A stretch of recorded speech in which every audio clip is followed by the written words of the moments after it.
네, 이번에는 민정훈 국립외교원 교수와 함께 북중 정상회담의 의미와 전망까지 짚어보겠습니다. 안녕하십니까? 네, 안녕하세요. 네, 한 6년여 만에 북중 정상회담이 열렸는데요. 어떤 부분이 가장 인상 깊으셨나요? 정상회담의 북중 정상회담의 내용은 그렇게 구체적인 거는 공개가 되지 않아서 그건 좀 지켜봐야 되겠습니다만 어쨌든 두 정상이 환하게 웃으면서 만나는 장면 그리고 이번 중국에서 김정은 위원장에 대해서 극진한 예우를 보여줬던 점 이 부분이 가장 인상 깊었다고 봅니다. 어쨌든 과거 2019년 하노이 정상회담을 실패하고 김정은 위원장이 문을 닫고 들어가서 이제 그 내부 정비를 하고 그 와중에 이제 코로나19가 북한을 덮치면서 봉쇄 정책을 펼 수밖에 없지 않았습니까? 그러면서 자연스럽게 북중 간의 어떤 관계가 단절되는 이런 모습이 보여졌거든요. 그리고 나서 말씀해 준 것처럼 6년여 만에 다시 중국을 찾았기 때문에 그런 측면에서 단절됐던 북중 관계가 다시 복원되는 그런 신호탄이다 이렇게 볼 수가 있겠고요. 북한 입장에서 어쨌든 러시아와의 협력을 통해서 경제적으로 생존을 하고 있는데 그 부분이 이제 러시아 우크라이나 전쟁이 어느 정도 막을 내려가지 않습니까? 그렇기 때문에 전략적인 셈법이 달라질 수 있고 궁극적으로는 중국과의 경제 관계를 회복하는 것이 이제 그 자국의 생존에 필요하기 때문에 이번에 초청을 받아서 이제 국제 무대에 다자 무대에 대비하는 이러한 그 의도 함께 가지면서 이제 화려하게 중국에 입성을 했기 때문에 김정은 위원장 입장에서는 상당히 의미 있는 방중이 아니었나 생각하고 있습니다. 중국과의 경제 협력 관계 언급해 주셨는데 이제 김 위원장이 중국과 경제 협력을 심화해서 더 많은 성과를 얻고 싶다 이렇게 말을 했거든요. 구체적으로 어떤 것들이 좀 있을 수 있을까요?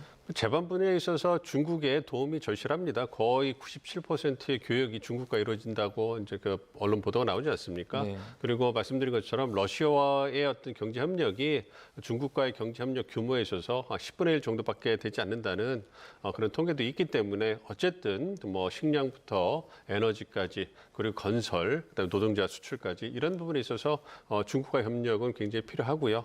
그런 측면에서 김정은 위원장이 재반 분야 거의 모든 분야에 있어서 전방에 걸쳐서 중국과 협력을 기대하고 호혜적인 통상 무역 관계를 이루었으면 좋겠다는 얘기를 했거든요. 그만큼 이제 직접적으로 중국에 대해서 경제 지원과 협력을 해달라는 이런 얘기를 했기 때문에 이제는 중국과 국경이 열리고 활발하게 북중 교역이 이루어지지 않을까 예상하고 있습니다. 네. 앞서 중국에서 김정은 위원장을 극진하게 예우한 부분이 눈에 띄었다 이런 말씀해 주셨는데 예전보다 북한의 위상을 좀 많이 높여주는 그런 분위기가 있었거든요. 그 이유는 어디에 있다고 보세요? 그러니까 이번에 중국 전승적 80주년을 통해서 가장 주목을 많이 받았던 부분이 북중러 삼국 정상의 회동이었어요. 예. 그 부분이 거의 1960년대 이후 처음이기 때문에 상당히 오랜 기간 많이 이루어진 거 아니겠습니까? 그만큼 북중러가 가까운 국가인 것 같으면서도 뭔가 서로 다른 이해관계 때문에 즉각적 회동을 하고 전략적으로 뭔가 어떤 계획을 세우는 이런 부분에서는 한계가 있었거든요. 그런 부분을 좀 뛰어넘고 그래 북중러 협력을 보다 더 한층 수준을 높일 수 있는 그런 계기가 되는 것이 아니냐 이래서 전 세계가 주목을 했거든요. 그러한 연장선상에서 볼 수 있는 거죠. 중국 입장에서는 미국과의 전략 경쟁이 심화되고 있고요.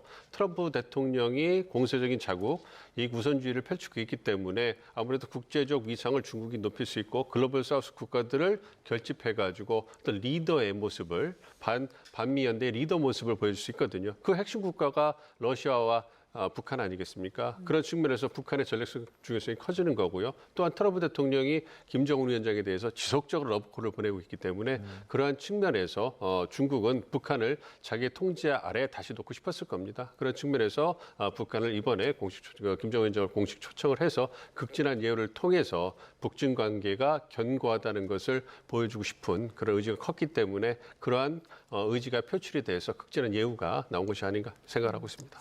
어제 북중 회담이 앞으로 있을 북미나 미중 어떤 관계에 어떤 구체적인 좀 영향을 미친다고 생각하세요? 가능성은 다 열려 있는데요. 지금까지의 상황을 보면 북미 관계 개선 가능성은 크지는 않은 걸로 보고 있습니다.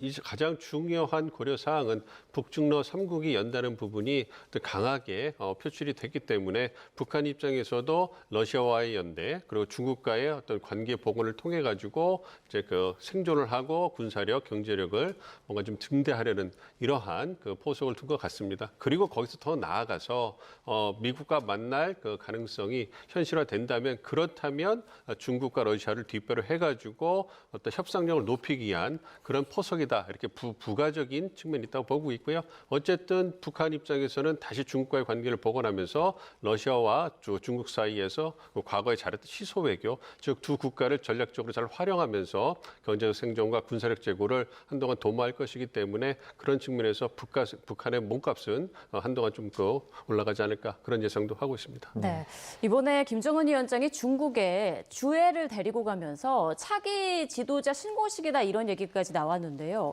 이거 다른 행사에는 노출시키지 않았단 말이죠. 어떤 의도가 있다고 보세요?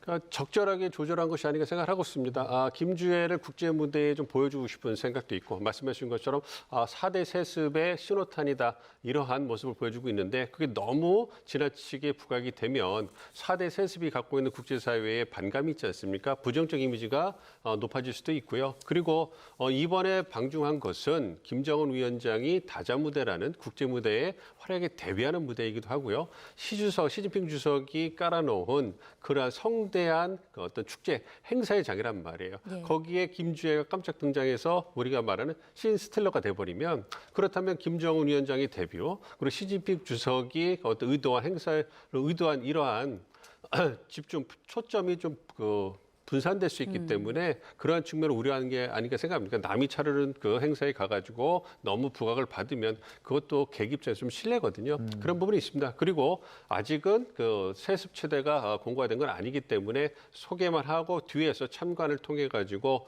어떤 경험을 쌓게 하는 것이 아닌가. 그렇기 때문에 일단 그 처음에 북한의 베이징에 도착했을 때 김주애를 바로 뒤에서 국제사회에 보여줌으로써 서열을 분명히 보여줬고요. 그걸로 통해서 분명하게 전 세계에 김주애의 존재감을 과시했다고 생각하고요. 그 이후에는 본래 행사의 목적에 맞게 어떤 방문의 목적에 맞게 김주애를 좀 감추면서 김정은 위원장을 부각시키고 행사 본연의 어떤 취지를 살린 것이 아닌가 생각하고 있습니다. 네, 주의 등장과 또 감췄던 이 부분이 조금 조절을 한 것 같다 이렇게 또 분석을 해주셨는데요. 자, 이번 방중에서 김정은 위원장이 착용한 명품 시계도 관심을 끌었습니다. 화면 보면서 말씀을 드리겠습니다. 북러 회담 전에 김정은 위원장이 푸틴 대통령과 반갑게 악수를 하고 있는데요. 이때 김 위원장의 손목 시계가 카메라에 포착이 됐습니다. 자, 스위스 명품 시계죠. IWC사 제품으로 추정이 되는데 2천만 원이 넘는 그런 제품입니다. 이 영상은 이 북러 정상회담 때 주 정상이 탈을 타자 김여정 부부장이 뒤따라서 차에 오르는 모습인데요. 김 부부장이 든 가방, 이 프랑스 명품 디올백으로 추정이 되는데 1,000만 원 정도 되는 제품으로 알려졌습니다. 네, 그다음 화면은 지난 6월입니다. 김정은 위원장이 딸 주애와 원산, 북한에 있는 원산 갈마 해안지구를 시찰했을 때인데요. 주애의 팔목에는 프랑스 명품이죠. 까르띠에 시계로 추정이 되는 제품이 그리고 리설주의 손에는 구찌 가방으로 보이는 제품이 포착이 됐습니다. 자, 이런 명품 노출이 뭐 의도적인 건 아닐 것 같은데요. 어쨌든 노출이 됐거든요. 어떻게 좀 볼 수 있을까요? 그러니까 북한의 경제가 어려움에도 불구하고 김정은 일가가 누리는 경제적인 풍족함을 잘 보여주는 거고요.